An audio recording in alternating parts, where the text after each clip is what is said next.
Tonight, we will not talk about kings or philosophers, but about a silent creature that has existed since before civilization mushrooms. They need no light, no roots, and yet play a vital role in the cycle of life. But what makes mushrooms truly terrifying and magical is the way they have crept into human history, worshipped by sorcerers as a gateway to another world, used by kings as an elixir of immortality, and sometimes the cause of mysterious deaths in palaces. And trust me, this story will make you never look at a mushroom on your dinner plate the same way again. If you love exploring the strange mysteries hidden behind seemingly ordinary things, hit like, subscribe to the channel, and follow until the end of the video, because when night falls, the story of mushrooms is just beginning.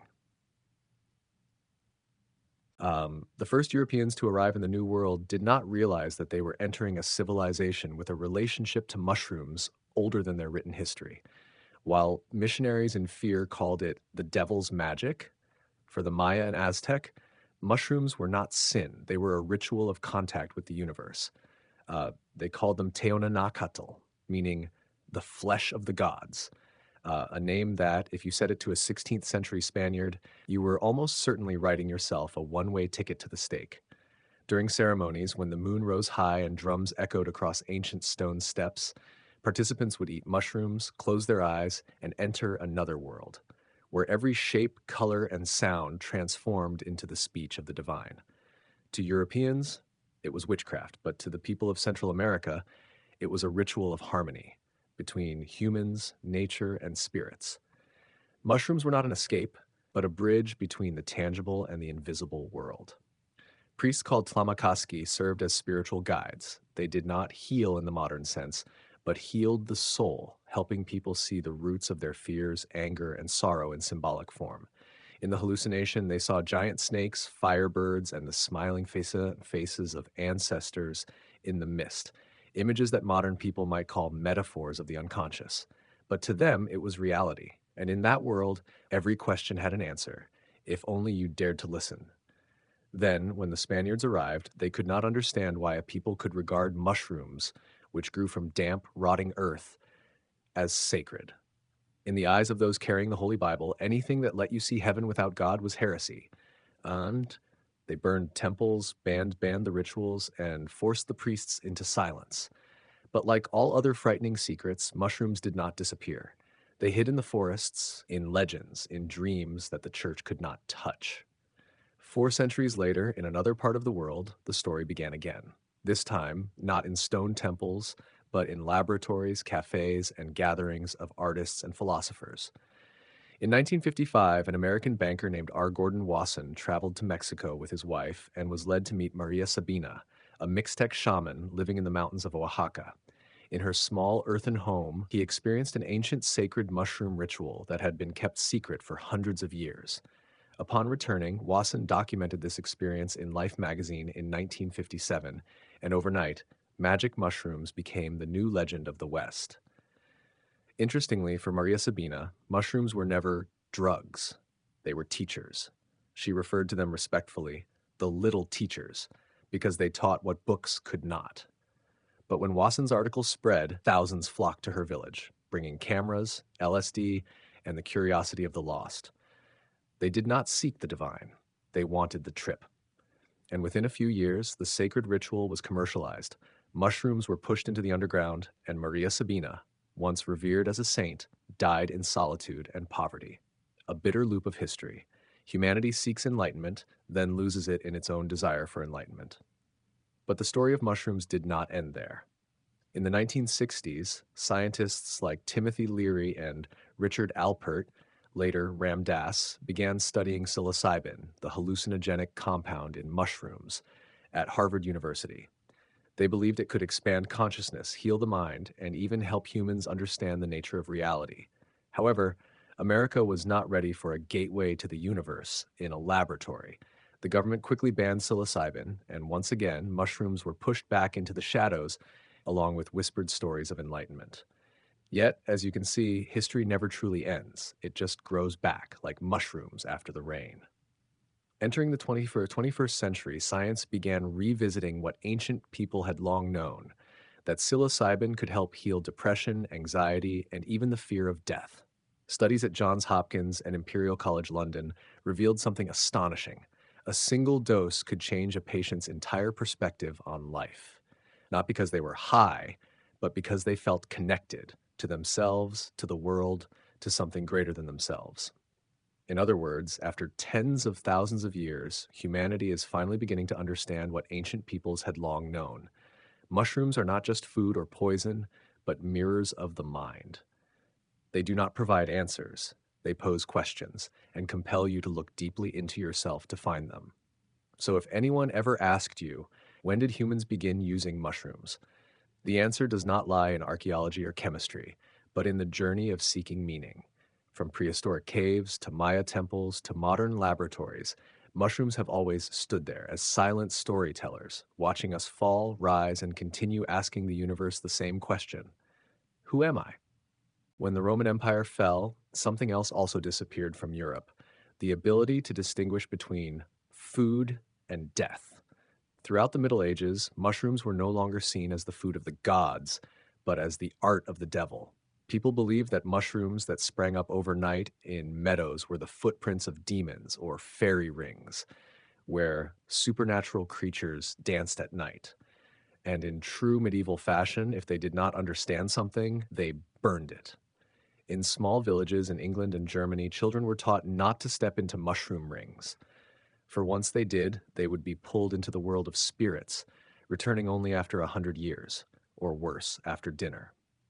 The story spread quickly, and soon mushrooms became symbols of taboos, things not to be mentioned at the lunch table.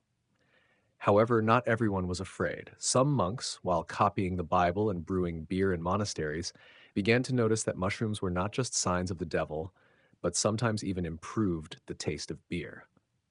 In the cold rural areas, peasants used dried mushrooms to enhance the flavor of soups, and surprisingly, they survived. But other cases were not so fortunate. Confusion between edible and poisonous mushrooms caused entire families, even villages, to disappear after a single meal. From then on, mushrooms were placed in the same category as curses, witches, and suspicious neighbors.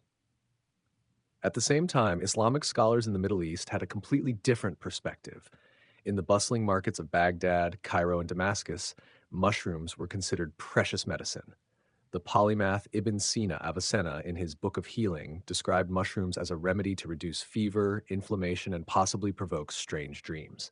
In the East, mushrooms did not just live, they healed. While Europe shivered in the fog of superstition, the Islamic world was writing the first pages of pharmaceutical science. In China, mushrooms had been revered for thousands of years. Ancient Chinese called lingji the mushroom of immortality, a symbol of longevity and enlightenment. Han emperors sent envoys to the Kunlun Mountains to seek this mushroom, believing it could extend life and bring humans closer to the gods. For them, mushrooms were not tools of the devil, but the language of the universe, where yin and yang met and life and death became one. The contrast was striking. At one end of the world, mushrooms were placed on altars. At the other, they were thrown into the fire. And then, between these two extremes, Europe began to awaken. From the 14th to 16th centuries, the Renaissance, humans began to view mushrooms not only with fear, but with microscopes and curiosity. Naturalists like Pier Antonio Micheli in Florence began systematically describing mushrooms. He even discovered spores and wrote that mushrooms arise from seeds, not magic. It was the first moment humanity severed the connection between mushrooms and witches. But there remained a shadow. In European villages, thousands were still accused of using mushrooms to speak with demons. Witch trials in Germany, France, and England were filled with testimonies that they drank elixirs from mushrooms to fly through the night. Although most were imagination, some mushrooms truly had strong hallucinogenic properties, and combined with other herbs, they created mixtures that made users feel as if they were leaving their bodies. Modern science calls it hallucination from natural alkaloids, while people of the time called it flying magic. Gradually, the story transformed. When European explorers set foot in the New World, they encountered something familiar: indigenous peoples using mushrooms in rituals. They were not afraid. On the contrary, they revered them. And this contrast led Western scholars to begin questioning: Had we misunderstood mushrooms for thousands of years?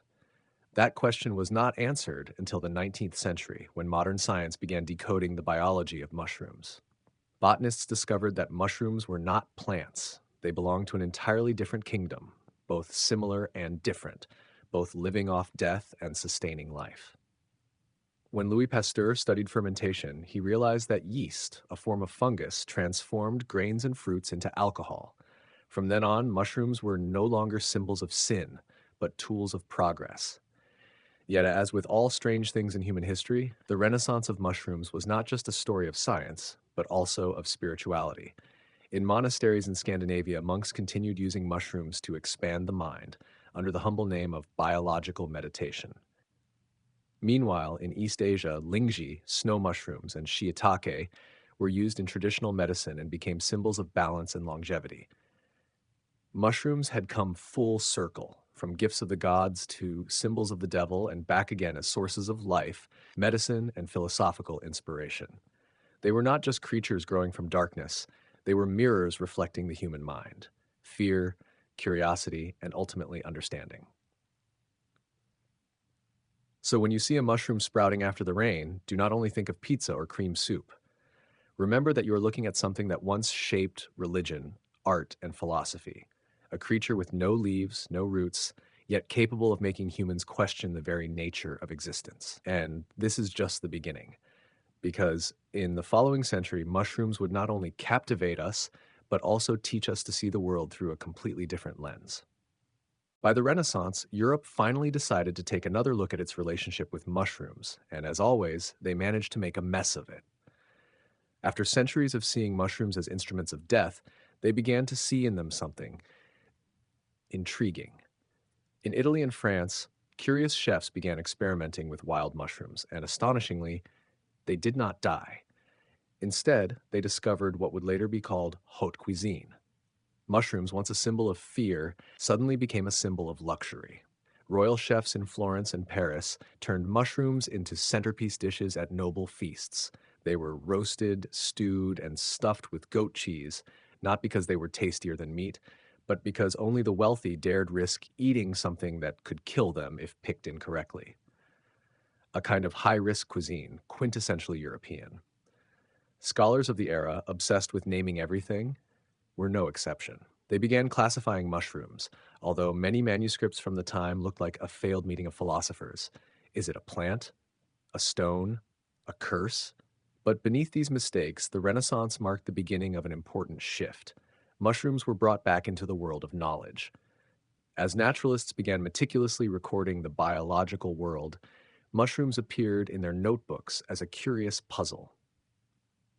Italian naturalist Pier Antonio Micheli in the 18th century demonstrated that mushrooms reproduce via spores, not wet magic as previously believed.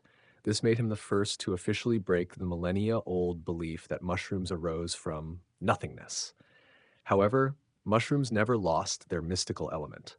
While European academics tried to define them, in rural areas people continued to worship or fear them.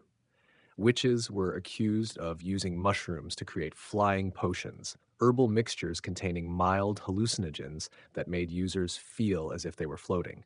In reality, they were probably just drunk, but to the Inquisition, anything strange was sinful.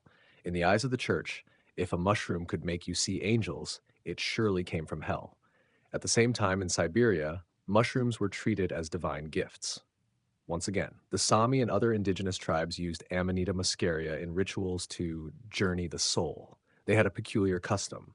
After a person consumed these mushrooms, their urine still contained the hallucinogenic compounds, and another person could drink it to enjoy the effect a second time without being poisoned. A closed and suspicious divine supply chain.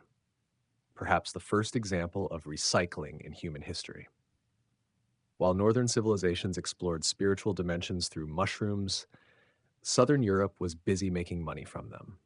In France, truffles, black underground mushrooms, became symbols of power. The tubers, found by pigs or trained dogs, were sold at prices so high that a few kilograms could buy an entire village.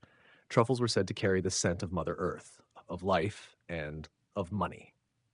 Napoleon reportedly claimed that truffles made men braver and women more susceptible, perhaps because he never had to pay for them. By the 19th century, mushrooms officially entered the modern scientific world. A new discipline emerged, mycology, the study of fungi. Biologists began analyzing their structures, hyphae, and life cycles. An intriguing discovery occurred. Mushrooms were neither plants nor animals, but a separate kingdom. A small but revolutionary finding. It turned out that for millions of years, humanity had eaten, feared, worshipped, and misunderstood a completely distinct life form. By the 20th century, the story of mushrooms transformed once more, from religion to science, and from science to counterculture. In the 1950s, an American banker named Gordon Wasson, along with his wife, traveled to Mexico and experienced the Mazatec psychedelic mushroom ritual, guided by the shaman Maria Sabina. The experience convinced him that he had met God in molecular form. When he published an article about the ritual in Life magazine, the West went wild. Explorers, students, and philosophers flocked to Mexico seeking the gateway to the universe. Maria Sabina sighed, "They come looking for God, but all they find is themselves." From then on, psychedelic mushrooms became symbols of the counterculture movement. Scientists like Timothy Leary at Harvard proclaimed that psilocybin could expand the mind. John Lennon wrote music, artist Dali painted, and half the world began seeing colors in the air. Governments panicked, of course. In 1970, the United States classified psilocybin as a controlled substance alongside heroin. Once again, the small mushroom was viewed as a rebel against human order. But science did not stop. By the 21st century, researchers returned to psilocybin, this time not to awaken the spirit, but to heal. Numerous clinical trials showed that the compound could reduce depression, anxiety, and even the fear of death in terminal cancer patients. Perhaps after thousands of years, humanity had finally learned to use mushrooms not to escape reality, but to confront it. From Aztec temples to modern laboratories, from prophetic visions in smoke to strictly controlled pills, mushrooms have always reflected human curiosity, fear, and undying aspiration. They can kill us, heal us, or make us believe we are speaking to the divine. And perhaps among all the strange things humanity has ever revered, mushrooms are the most honest, both decaying and growing, terrifying and sacred, just like humanity itself. When humanity entered the Renaissance, Europe seemed to awaken from a long slumber of fear and superstition. The light of knowledge spread from newly printed pages, and for the first time in centuries, people dared to look at nature without thinking of demons. Among the things restored to honor were mushrooms, creatures once burned alongside witches, now placed on dining tables. In Florence and Venice, mushrooms began to reemerge as symbols of sophistication. Noble chefs called them frutti della terra, fruits of Mother Earth. They were no longer tools of Satan, but spices of luxury. Italian noble feasts now featured mushrooms roasted with goat cheese, mixed with red wine and Mediterranean herbs. Each bite was seen as a declaration: we have conquered ignorance with flavor. Yet, even as mushrooms were celebrated in the kitchen, scholars remained puzzled. They could not determine whether mushrooms were plants, animals, or something else. Italian naturalist Pier Antonio Micheli in the 18th century was the first to solve this mystery. With a magnifying glass and almost saintly patience, he discovered that mushrooms reproduce by spores, not magic. This discovery shook the scientific world, not only because it was true, but because it forced humanity to admit that for thousands of years they had completely misunderstood something growing right beneath their feet. From there, mushrooms entered a new era, the era of classification and respect. In the earliest herbaria, mushrooms were drawn in brown ink and described in meticulous detail down to every fold. Each species had its own lengthy and hard-to-remember Latin name, as if scientists were competing to make future generations' students suffer. But do not assume science had won completely. Even though the church had lost its academic power, prejudices remained. Many still considered mushrooms to be for the lowly, creatures that grew in darkness meant for peasants. In France, this only made the nobility fonder of mushrooms. They discovered truffles, black underground mushrooms with a scent so strong it could overpower royal perfume. Some said it smelled of earth, others claimed it smelled of money. Napoleon Bonaparte joked that truffles made men braver and women more easily moved. Perhaps a joke, or perhaps the reason Josephine always laughed. By the 19th century, the Industrial Revolution changed everything. except that mushrooms still grew. While machines roared and coal smoke filled the sky, scientists quietly discovered that the underground world of mushrooms had a network more complex than London. Tiny mushroom threads called mycelium spread through the soil, helping trees communicate and share nutrients. From a creature once considered simple, mushrooms became one of the most intricate biological structures on the planet. Yet perhaps the strangest thing was this. While the West studied mushroom structures, the East had been using them as medicine for thousands of years. In ancient China, lingji was called the immortal mushroom. In Japan, shiitake mushrooms were considered the secret to longevity. In Tibet, a special fungus growing on insect corpses, cordyceps, was believed to enhance vitality and prolong life. Emperors hunted them like gold, and Eastern medicine made mushrooms pillars of traditional healing. Meanwhile, in Europe, people were still trying to figure out which chapter of the biology book mushrooms belonged to. Then the 20th century arrived, bringing another turning point. While science meticulously recorded penicillium, Alexander Fleming, in a historical moment of serendipity, discovered penicillin. A mold accidentally saved humanity from infection. The story seemed almost too perfect to believe. What was once considered filthy became the foundation of modern medicine. Death and life turned out to be connected by a single delicate thread of fungus. But mushrooms did not stop there. In the 1950s, an American banker named R. Gordon Wasson and his wife traveled to Mexico, where they attended a Mazatec psychedelic mushroom ritual led by the shaman Maria Sabina. Upon returning, Wasson wrote a groundbreaking article in Life magazine, recounting how he had been enlightened by mushrooms. The West erupted. Scientists, artists, and students flocked to Mexico, seeking the gateway to the universe. Maria Sabina simply smiled. They will not find God. They only find themselves. The counterculture movement flourished. Young Americans saw psilocybin, the compound in psychedelic mushrooms, as a tool to expand consciousness. Harvard psychologist Timothy Leary declared, "Turn on, tune in, drop out."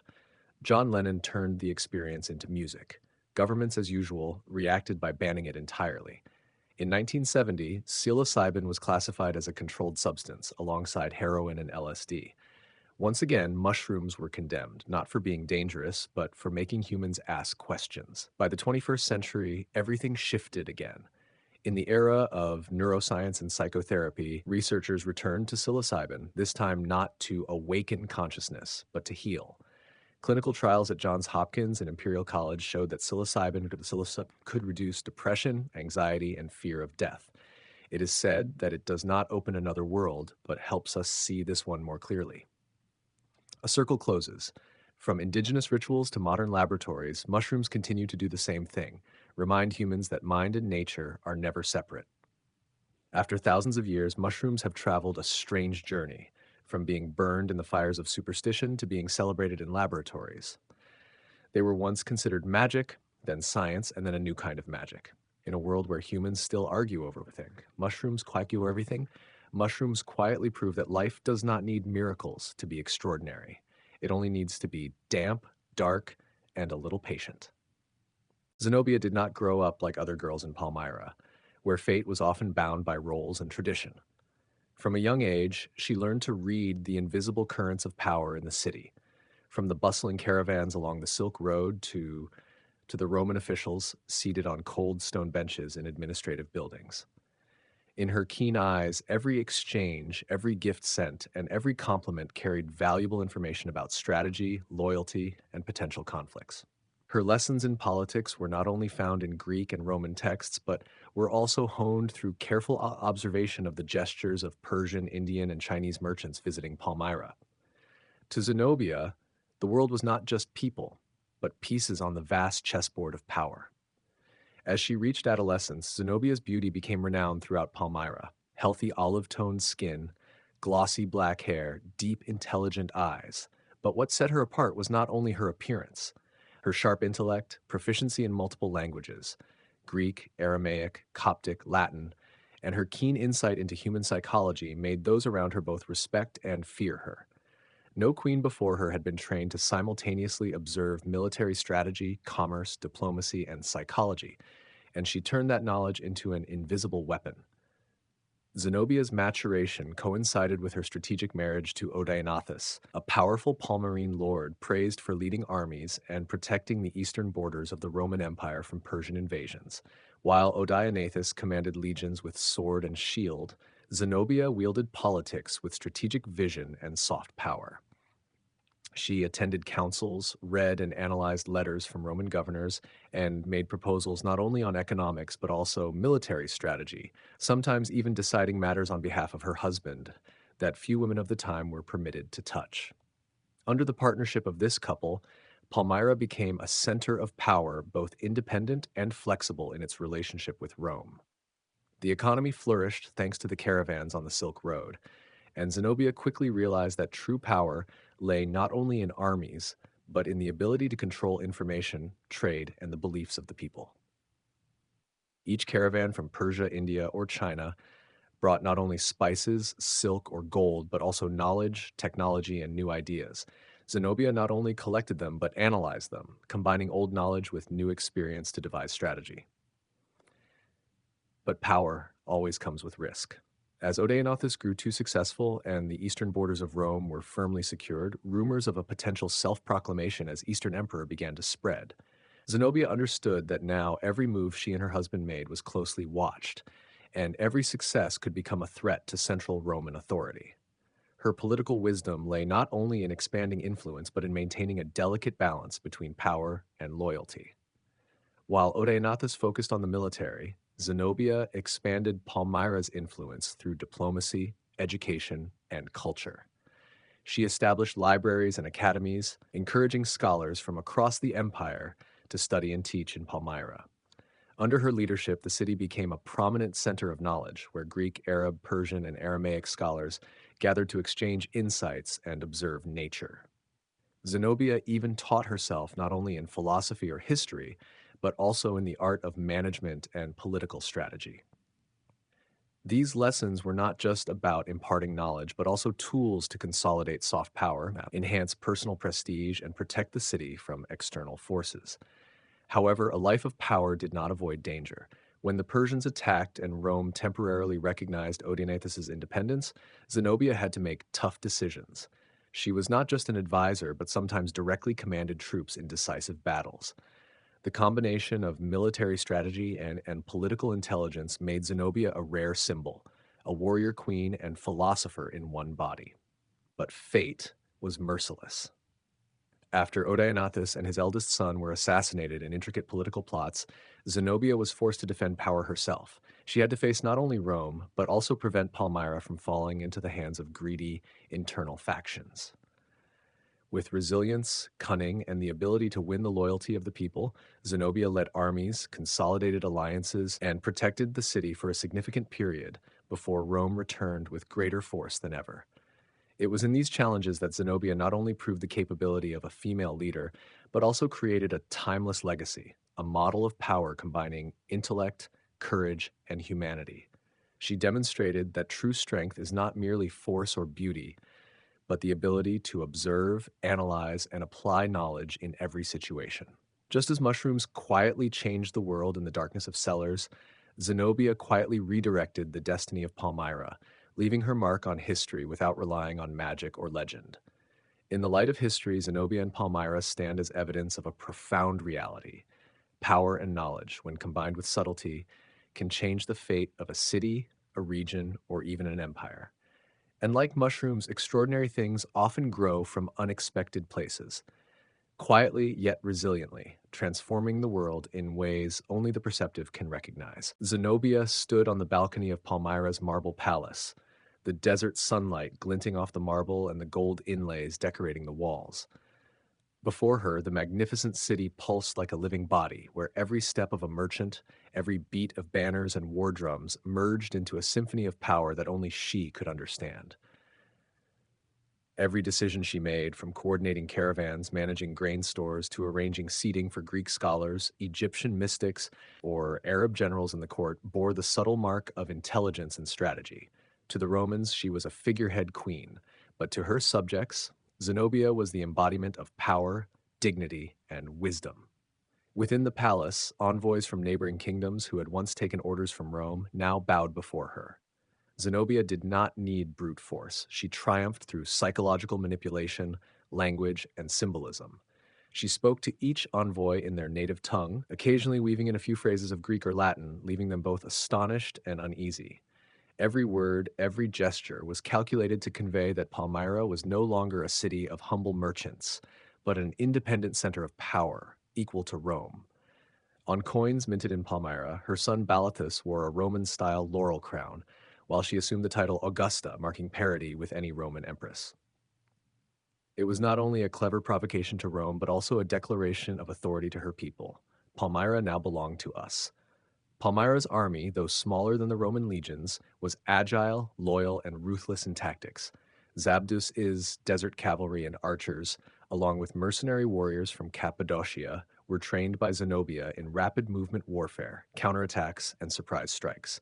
She personally attended parades, rode alongside soldiers, dined with them, demonstrating that a queen not only issued commands but also understood and shared hardships.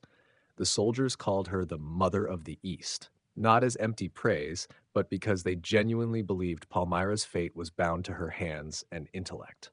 Zenobia understood that power was more than military might. She secured trade routes, coordinated food transport, and controlled essential reserves. Palmyra became an indispensable trade hub where caravans from Persia, India, or China had to acknowledge the queen's authority rather than merely paying tribute to Caesar. Egyptian priests were allowed to restore temples, and merchants were ensured safety and profit.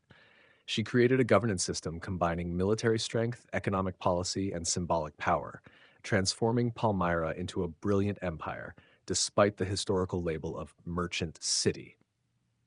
With her gaze set southward, Zenobia targeted Egypt, the ancient jewel of the Nile, a strategic granary, and a key point in the Roman power network. She recalled her ancestor Cleopatra, who once ruled this land, and realized that controlling Egypt was not only strategic, but also an opportunity to inscribe her own name into legend. Swiftly, she dispatched Zabdus to lead an army of 70,000, including desert archers, cavalry, and professional mercenaries, sweeping through the Sinai Peninsula with speed and precision Rome had not anticipated. The Roman governor of Alexandria, Teniagino Probus, despite attempts at defense, could not withstand the strategy and morale of the Palmyrene forces. Within weeks, Alexandria fell. Egypt knelt before Zenobia. To her subjects, this was not conquest by force, but liberation. She reorganized trade, maintained order, and restored religious rituals, creating a new order in the Eastern world that had languished under Roman rule. Palmyra was no longer merely a central city, but the capital of an empire stretching from Bozorus to the Nile, where power, knowledge, and culture intertwined, perfectly reflecting Zenobia's vision and intellect. Yet Zenobia never forgot that Rome remained a latent threat. Emperor Aurelian, restoring Roman discipline and authority, was reestablishing order in the West and preparing to reclaim the East. Zenobia knew that today's golden sands could become tomorrow's minefield of war. She reinforced city walls, stationed troops across Syria and Egypt, and arranged alliances with nomadic tribes to create a flexible defense system, turning the desert into a maze that Roman forces had to respect. Simultaneously, she launched final diplomatic efforts, sending envoys to Persia to seek alliances against the common enemy. Zenobia understood that power was a delicate balancing game. Actions must be strong enough to convince her people, but wise enough not to provoke Rome too soon. She ruled Palmyra and Egypt like an artist arranging each chess piece, a strategist calculating every move. Each of her actions was both symbolic and a practical strategy. Under her discerning gaze and meticulous preparation, Palmyra rose as an independent, radiant empire.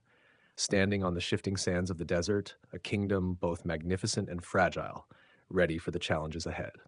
The vast desert stretched before Zenobia like an endless sea of golden sand, the blazing sun illuminating each grain as if daring the strength of anyone who dared to enter. The Queen of Palmyra stood on the banks of the Euphrates, the labored breaths of her escort reflecting the fatigue and pressure from weeks of continuous fighting. Though surrounded and with Roman forces closing in, her gaze remained steadfast, as if challenging the mighty empire that had conquered countless territories and renowned cities. Every step she took, every heartbeat, was a testament to the resolve of a woman who refused to submit. Behind her, the surviving warriors from previous battles moved slowly, gripping their weapons, eyes following every gesture of the queen. Zenobia was not merely the head of the army. She was the soul, the symbol of all that remained of the Eastern Empire. In a rare moment of silence, she looked back at Palmyra from afar.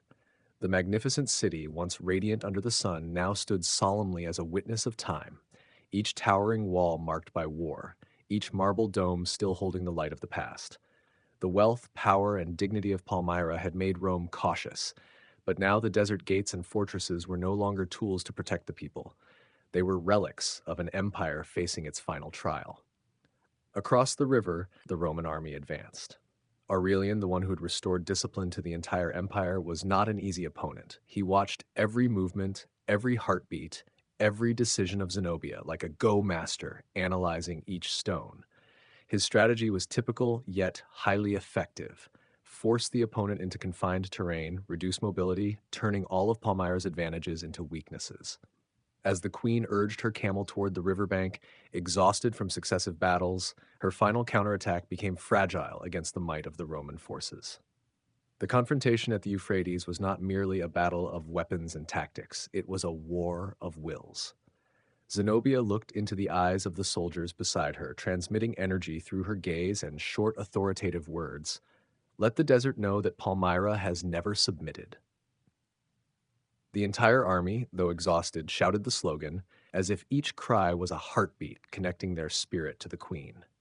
Yet despite their fiery courage, depleted resources, and the fatigue of the cavalry made every advance slow and vulnerable.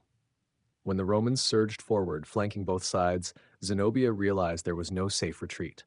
Her camel stumbled in the shallow waters, Roman hands tightened on the reins. Those tense moments became a tragic instant. The woman who had conquered Egypt and Syria, who had made Caesars wary, was now captured before the eyes of her enemy. Yet even in defeat, Zenobia maintained her composure, her gaze unbowed, posture proud as if facing a deity. Her generals, witnessing this, felt a bitter yet respectful disappointment. They knew that though Palmyra was falling, the queen's spirit remained unbroken.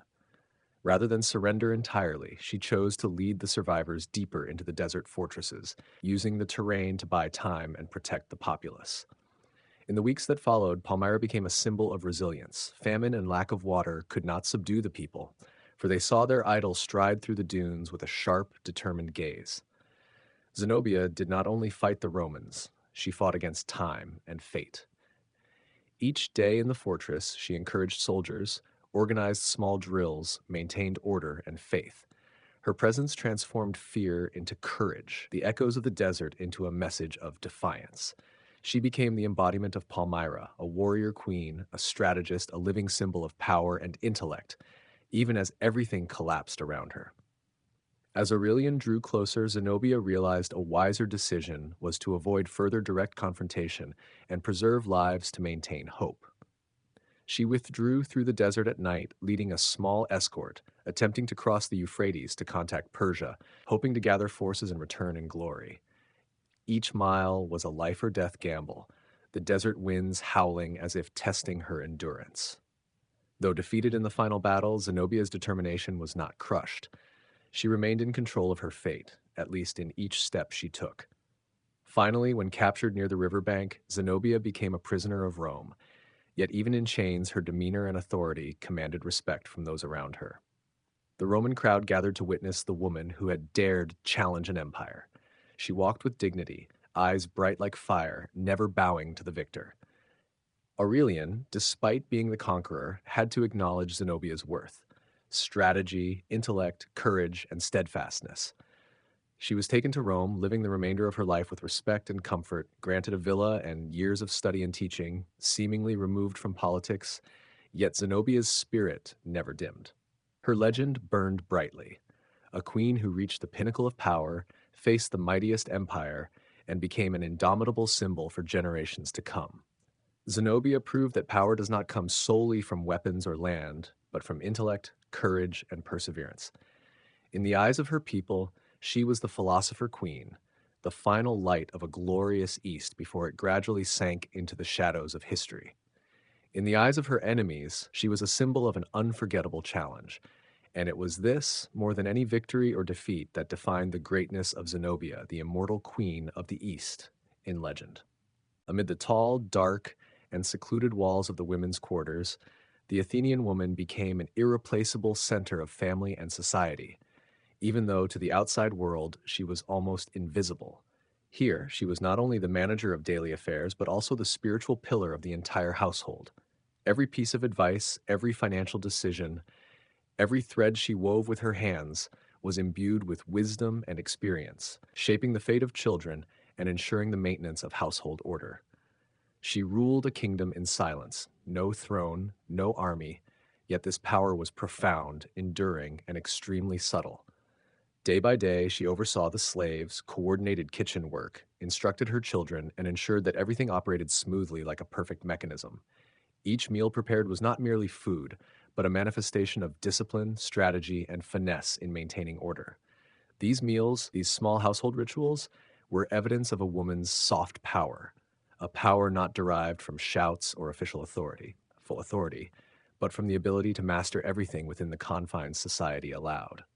Even confined within four walls, she created a private world where her power was absolute, where values and ethics were transmitted through every action and word. In this quiet atmosphere, weaving was not merely a craft, it was a language, a means through which she conveyed knowledge and cultural values. The fine threads, when pulled and woven into complete fabrics, reflected the skill, patience, and intellect of the Athenian woman. Every pattern, every embroidery carried stories, traditions, and life lessons. Through weaving, she connected herself with Athena, the goddess of wisdom and weaving, and transformed household work into a sacred expression of intellect and power. However, this power always came with isolation. The high walls, enclosed courtyards, and bans on public participation meant that Athenian women were both the center and the imprisoned. Visitors to their homes were rare, usually limited to relatives or loyal slaves, and their presence confined within the walls society permitted. Yet, precisely within this isolation, she became refined and wise, learning to operate everything through servants and indirectly influence the broader community. Her power existed quietly, but extended into every corner of household life, from spending decisions to educating children, from managing property to maintaining the family's reputation. Each year, festivals like the Thesmophoria gave Athenian women a rare moment of escape from control. For these 3 brief days, they gathered outside their homes, laughing, feasting, and performing secret rituals to honor Deita, the goddess of fertility and prosperity. In these moments, women could breathe, live fully, and transcend the invisible barriers imposed by society. These ceremonies were both religious acts and subtle rebellions, showing that their power was never erased, even if it existed only in quiet and private moments. Marriage, one of the most significant destinies for an Athenian woman, was not a matter of affection or personal freedom. It was an alliance, a transaction between families to ensure honor, social stability, and legitimate inheritance. A young girl, often not yet 15, was arranged by her father to marry an older man, and from the moment she entered her husband's house, her power was confined to the household. If she overstepped this boundary, her reputation could collapse. Yet even within these limits, she wielded her power wisely, managing the household, overseeing finances, educating children, and maintaining family order with such subtlety that even the smallest decisions had great influence. A woman's reputation and chastity became social currency. A single misstep or rumor could tarnish the entire lineage. This was a pressure they had to bear, but at the same time, it was a tool that forced them to be cleverer and wiser than anyone else. While husbands could freely attend symposiums, socialize with friends, or enjoy music and wine, women transformed the household into the center of power, thereby creating order, securing wealth, and maintaining prestige. This contrast highlighted their intellect and latent strength, a silent but indispensable force that sustained the survival of the community. In seemingly simple acts, teaching children to sing, instructing in cooking, managing slaves, weaving, or supervising provisions, the Athenian woman was truly laying the foundation for society. They were invisible architects, shaping ethics, education, and social order. Their power was unrecognized, but no one could deny their far-reaching influence.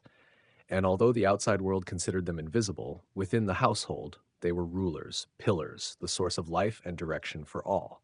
This contradiction, both limited and holding absolute power within their domain, created a special strength, making Athenian women resilient, wise, and subtle. They lived in a world where their voices were not publicly heard, yet every action, every decision shaped the fate of the family and community.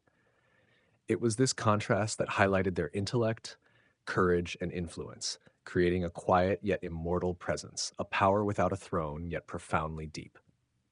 In ancient Athens, where the glorious democracy was reserved only for men, women still found gaps to assert their role and power. They were stripped of citizenship, confined within the walls of their households, yet it was precisely this limitation that created a form of silent, profound, and enduring power. Their wombs were fortresses, the family was a kingdom, and every action, no matter how small, had the potential to shape the flow of society. When a child was born, the mother was the quiet yet most important center. She nurtured, educated, and shaped the child's character before any public laws or philosophies could exert influence. Bearing a son, in particular, not only reinforced a woman's status within the family, but also ensured inheritance for Athens' democracy. Every action, every decision regarding childbirth carried profound political, social, and moral significance. But their power did not lie in legal decisions. It lay in the ability to influence through silence, intellect, and restraint. A smart Athenian wife could oversee her husband's property, manage household finances, guide her children, and even steer her husband's decisions on critical matters. While society publicly granted power to men, women exercised theirs quietly through every action, every lesson, and every decision carried out within the household. They were silent strategists, creating order from within, maintaining the family's prestige and reputation, and preparing the next generation for Athenian society. Educating sons and daughters reflected gender distinctions but simultaneously demonstrated women's latent influence. Boys were trained to become citizens, learning rhetoric, philosophy, physical exercise, and leadership skills, preparing for debates in the council. Girls, in contrast, were taught humility, household management, domestic skills, and invisibility. Yet these very skills provided the solid foundation for all family and societal activities. By nurturing, educating, and imparting moral values, the Athenian mother laid the groundwork for social order, creating a class of spiritual citizens before philosophers began teaching theory. Through storytelling, songs, and myths, she instilled in children ideals of justice, courage, virtue, and wisdom, qualities that Athens' democracy seemed to reserve for men. Silence and quietude were not impotence. During women's festivals, such as the Thesmophoria, they temporarily escaped supervision, gathering freely, feasting, and performing rituals to honor Deita, the goddess of fertility. For these 3 brief days, Athenian women were permitted to speak, exercise sacred power, and exchange knowledge, experience, and life strategies, tools that would help them maintain their families and society throughout the rest of the year. This was a time when they could breathe, live fully, and be free from the constraints and expectations imposed by society. These moments were both religious devotion and a subtle form of rebellion against systemic injustice. Moreover, more educated women, sophisticated courtesans, and priestesses had opportunities to exert public influence. These women, though not respectable wives, could read epics, cite poetry, study philosophy and politics, and participate in debates, serving as intellectual advisors to Athenian men. They used knowledge to attract, persuade, and guide the decisions of leaders, while official wives remained confined within 4 walls. This was Athens' deepest paradox. Society feared educated women, yet rewarded them handsomely to speak, while ordinary women could only influence indirectly. Even when not allowed to speak publicly, Athenian women created power through storytelling, narrative, and everyday actions. They were spiritual architects, shaping ethics, education, and character from behind the scenes. Their values and decisions were transmitted from generation to generation, ensuring the stability and development of Athens, even if society overlooked their role. It was their skill, intellect, and restraint that highlighted a silent but undeniable power. The religious role of women further clarified their special power. In temples, as priestesses, they could bless the army, direct rituals, and be recognized as holding real authority in city life. The Panathenaic festivals, with sacred duties such as weaving the peplo for Athena, turned women into creators of spiritual and social value, blurring gender boundaries within the sacred sphere. During the 3 days of secret festivals, women not only honored the gods, but also reinforced their own strength, education, and identity. They served as a bridge between the divine and the mortal, where their voice became immensely important, even though to the outside world they remained almost invisible. Through acts of education, religion, household management, and weaving, Athenian women created a silent but powerful authority, shaping society's destiny from behind the scenes. They were excluded from politics but still maintained order, morality, and the spiritual foundation of the city. Every decision, every lesson, and every action carried immense value, creating a lasting layer of influence, demonstrating that power does not only exist in public forums or on thrones, but also in silence, intellect, and the ability to shape the world from within. Athenian women, overlooked by society, became the spiritual and moral operators of the city, proving that strength does not always manifest through shouts or thrones. True power resides in restraint, intellect, and the capacity to influence from behind the scenes, a lesson in authority, subtlety, and timeless wisdom that even the greatest democracy could not ignore. Athens, the city of knowledge, law, and religion, created a social structure in which power seemed to lean toward men. Yet it was precisely within the gaps, the loopholes of the system, that women found their subtle place and invisible power. They were forbidden from appearing on the agora, yet they entered temples where rituals and the divine granted them a power that the law could not touch. Here, Athenian women could interpret omens, oversee rituals, and act as intermediaries between humans and the divine. In this sacred space, power did not come from force or law, but from belief, from the ability to connect with the supernatural, from understanding the cosmic order that Athenian men might not fully grasp. The temple became a rare stage where women exercised spiritual sovereignty, where their voices rang out uncensored, while outside they remained constrained by law and custom. The clear division between the respectable wife and the courtesan, or hetaira, exposes the deep paradox of Athens. The wife, living behind walls, managed the household, supervised slaves, nurtured children, and maintained the family's reputation. Every prepared meal, every thread woven, every recorded expense was an act of silent power, shaping the family's destiny and indirectly influencing the community. The courtesan, educated and knowledgeable in politics and philosophy, participated in banquets, symposiums, and debates with Athens' intellectuals and generals. They attracted attention, sparked men's intellect, and even influenced decisions discussed throughout the city.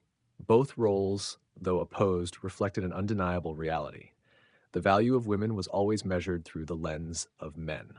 One was the silent pillar of the family, the other a living intellect in cultural conversations, both present, but their power expressed in different ways. Courtesans like Aspasia of Miletus demonstrated that Athenian men recognized women's intelligence, but only when it did not belong to them. As a companion of Pericles, she organized gatherings with the greatest minds of the city, from Socrates to Anaxagoras. These men, though claiming to respect knowledge, did not grant the same respect to their official wives. Asparsia's existence elicited both admiration and criticism, showing that female intellect in Athens was a dangerous force if uncontrolled. The life of a free courtesan, though powerful and independent, still came at the cost of legitimacy.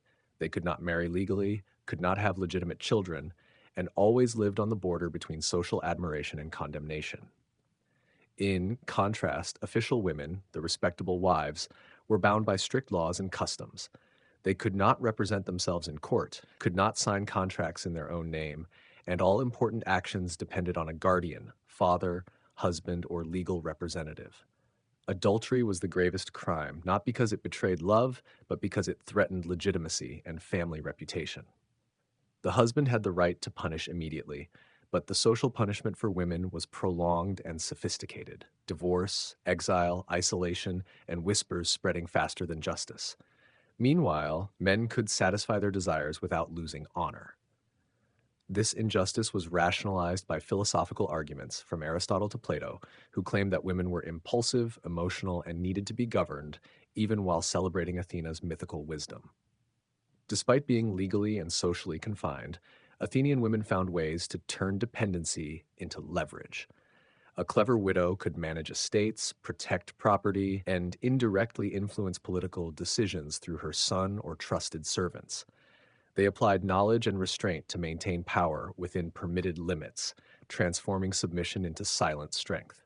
In many households, women were the silent engineers of daily life, supervising slaves, managing grain, keeping records, educating children, maintaining order, and ensuring property passed through generations. Athens prided itself on democracy, yet it was the silence and labor of women that sustained the city's practical existence. In mythology and art, women's power appeared more vividly than in reality. Athena, goddess of wisdom and war, was the immortal embodiment of qualities men claimed as their own. Penelope and Antigone in literature were praised for wisdom, patience, and the ability to resist injustice. These stories reflected a strength often denied by society, showing that Athenian women were both prisoners and pillars, constrained but indispensable. Every peplo woven for the temple, every silent prayer, every song and story connected them to the city's cultural heartbeat, despite public invisibility. Athens built its democracy on debate, law, and public authority, but its true existence and stability depended on invisible women. They maintained daily life, educated the next generation, cared for families, and contributed to spiritual life through religion, art, and oral knowledge. Athenian women were silent architects, shaping civilization from behind the scenes, both prisoners of the law and essential pillars of society. They proved that power is not always expressed through shouts, thrones, or public law. It exists in intellect, restraint, and the ability to maintain order from within. Pompeii, the city permanently buried under volcanic ash in 79 CE, not only lay dormant in the deadly silence of volcanic stone, but also carried a treasure trove of everyday life, where ancient people left behind a quiet yet vibrant voice. When archaeologists excavated the city in the 18th century, they found not only grand villas, magnificent temples, and intricate mosaics, but also thousands of graffiti scribbled, carved, or written on walls with charcoal, paint, or even nails. These were a kind of public diary, recording thoughts, comments, flirtations, and insults of ordinary people merchants, slaves, soldiers, or craftsmen, those who had no place in the ornate literature of Cicero or Virgil. These inscriptions were not merely isolated stories. They were a form of social communication, a mirror reflecting the rhythm of city life. In Pompeii, graffiti appeared everywhere, in public baths, taverns, even brothels, where all inhibitions vanished and people acted according to their instincts. In bars and baths, the Romans recorded furtive, drunken, or playful moments. Scundus defecates here horribly, one wrote. Or, who loves, let them flourish. Who does not love, let them wither. Statements innocent yet full of everyday philosophy, showing that even across 2 millennia, human nature remains unchanged. The walls of Pompeii became an ancient version of Twitter, where every personal thought, crude or refined, could exist and be heard. Within these graffiti, love, desire, jealousy, and personal tragedy arose vividly. A suffering man wrote, "Success loves Iris. She does not return his affection. Oh, he weeps miserably." Another wrote, "If you are in love and not in pain, then you are doing it wrong." No censorship imposed, no effort to embellish or idealize emotions. Love and desire were expressed plainly, chaotically, and humorously. Pompeii became a living picture of human emotional life, where every joy, pain, and jealousy had a place to be expressed. These graffiti were evidence of ordinary humanity, where both women and men found their voices, even if silently inscribed on stone. Though women left fewer marks, their inscriptions still carried defiance and personality, like Floronia's bold greeting, "Hello to all lovers," or "Metha, drunk again." Their voices, though rare, affirmed that amidst the noisy crowd of men, women still found ways to claim space and express themselves. Pompeii graffiti did not only speak of personal love, they also reflected public life and politics. Before newspapers or social media, walls became a means of public communication. People recorded endorsements or opposition to candidates, denounced corruption, theft, or the incompetence of officials. One wall warned, "If you seek corruption, vote for Papedius," while another praised Lucius Papedius Sabinus as honest and loving the people. All classes, from bakers to soldiers to bartenders, could leave their mark, express opinions, and participate in political life, at least through graffiti. The innocence, satire, and sometimes vulgarity created a type of popular political culture where power was not only in the hands of the elite, but expressed through scribbled hands on walls. These graffiti also illustrated the power of community and the parallel existence of multiple layers of experience. In brothels, the walls recorded sexual experiences and desire, from bold evaluations of staff to blatant advertisements, such as, Restituta is here with her friend. She is worth every penny. In public baths, where rich and poor mingled, graffiti became a tool for competition, displaying personality and demonstrating skill. In all these inscriptions, sincerity and humanity emerged, proving that beneath every layer of Pompeii's solemnity or grandeur, people still found ways to express themselves, engage in community life, and assert their presence. Pompeii graffitis stand as evidence that, even destroyed by natural disaster, personal and social life left vibrant traces. They were a convergence of joy, pain, humor, and desire, the emotions that make humans lively and authentic. Over 2,000 years, these inscriptions still resonate, reminding us that humans in any era always find ways to express themselves, create social connections, and assert their existence. Pompeii is not only revived through marble and mosaics, it is revived through the crude, humorous, and deeply human voices of ordinary residents, people who once lived, loved, laughed, and endured, as if the city itself declared, "We lived, we loved, and we still want to be heard." The graffiti of Pompeii, with its carved, painted, and scrawled inscriptions, were not merely idle jokes or petty flirtations. They were the voices of ordinary people in a world where power and authority were strictly divided. Even when women and slaves were denied the right to vote, they still found ways to participate in social life through rough yet lively handwriting. The inscriptions of slaves expressing loyalty to their masters or friends sometimes appeared on plaster and chalk, demonstrating that anyone wished to assert their presence even with just a few hastily written words. Others, refusing to submit to authority, recorded mockery of the more powerful, enjoying a few rebellious lines when no one was watching. This was participation that no paper, no council could acknowledge. The wall became a private democratic tool where everyone could speak in their own way. The authenticity of Pompeii graffiti is what gives it timeless appeal. Unlike solemn inscriptions and stone carvings praising emperors or officials, graffiti captured everyday life, its absurdities, pettiness, pride, and sometimes ridiculousness. Campaign slogans remain visible on red walls, though faded over time, reminding us that politics, though much changed, remains personal, messy, and humorous. Taunts toward rivals, arrogant affirmations, and ironic criticisms were not merely political campaigns. They were mirrors of human nature, where power could not hide pettiness or personal ambition. The walls of Pompeii, if ancient Rome had a comedy club, were its stage. Graffiti here was humorous, crude, and inventive, making even modern commentators blush. Inscriptions like Scundus defecates here terribly, or Apollinaris, the physician of Emperor Titus, had a good time with two girls, were not only amusing, but also recorded everyday stories in the most authentic manner. Roman humor made no distinction between art and vulgarity. Both were expressions of life, emotion, entertainment, and self-awareness. At times, graffiti resembled ancient trolling. We have wet dreams, walls. Why don't you? Or, oh, walls, you've endured too much nonsense. I'm surprised you haven't collapsed yet. Self-deprecating comments like, I am surprised, wall, at that you still stand after all the foolish things written on you, show that Romans knew how to laugh at themselves, turning the wall into a space of subtle irony and satire. Pompeii graffiti also became a space for creative insults. Statements like Aemilius has a small organ or Eutychus is cheap, two donkeys, were not only entertaining but created a temporary social equality where everyone could be mocked regardless of status. Every wall became a public stage where laughter served as a survival tool, a way to cope with the pressures of daily life. In a crowded city with the clatter of horse-drawn carriages, the heat of the baths, and social tension, graffiti functioned as a stress relief outlet and a form of self-expression, like a community therapy in which anyone could participate. Another notable feature of Pompeii graffiti was the desire for immortality through one's name. In a world without photography or social media, Carving one's name on a wall was a way of saying, remember me, even if no one else does.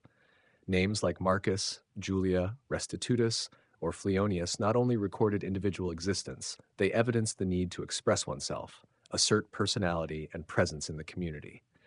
These inscriptions were both proud and insecure, both declarations and pleas to be noticed. The walls of Pompeii became a living feed of an ancient society where every emotion, rivalry, friendship, and love was recorded in real time.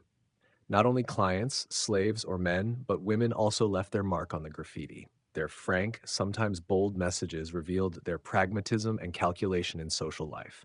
One worker wrote, enjoy it, but pay the price, or I don't want your love, only your money. Reminders that for many women, prostitution and social interaction were not shameful but means of survival. The walls became a space for all forms of human experience, from sex and desire to social and political interaction. The brothel of Lupinar with its erotic murals was not only a space of pleasure but also a graffiti museum where all experiences, comments, and boasts were preserved permanently. Each word, each symbol testified to life, to the ways people adapted, resisted, and expressed themselves. Pompeii, with its graffiti, teaches a lesson about honesty and humanity. The scrawled, crude, sometimes humorous or offensive inscriptions not only recorded everyday life, but reflected the primal emotions and instincts of people, the desire to be seen, remembered, and to exist. Though the empire fell, the gods faded, and the city was buried under volcanic ash, these marks survived, bridging past and present. They remind us that, regardless of changes in society, technology, or power, the human need to express oneself and connect with community is eternal. The walls of Pompeii are vivid testimony to this, where human life, in all its chaos, joy, jealousy, pride, and crudeness, finds a way to endure through time despite every tragedy. The graffiti of Pompeii were not merely scrawled inscriptions. They were the recordings of a vibrant society where everyone, from slaves, artisans, and soldiers to tavern patrons, could leave their mark. Outside the brothel of Lupinar, the walls were covered with short, humorous, and languid messages, as if the entire city were conversing with itself through stone and plaster. One inscription read, "Take me home, traveler, for I am tired of this bed," while another teased, "If you want to know my name, ask your husband." They did not reveal sins, but recounted life, the life of ordinary people, living amid faith, desire, and daily chaos.